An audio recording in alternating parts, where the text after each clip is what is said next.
be accessing the components of a series. Let's look at our data frame again, and we're going to select a single column as a series. Let's go ahead and do that. So we'll select the color column, and let's output it, or let's assign it to the variable name S.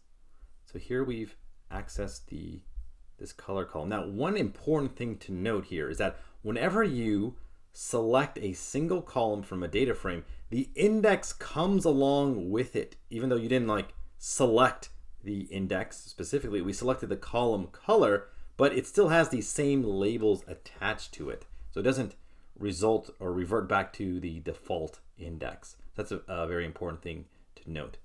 All right, so now we have a series. It's a simple series that has these name strings as labels, and then here are the actual values.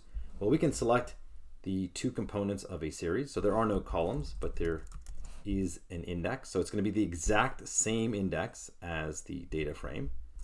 And then the values will just be these values over here, and it'll be in a one-dimensional NumPy array like that. So again, the series, nothing happens to the underlying series. You can just access each of the components individually.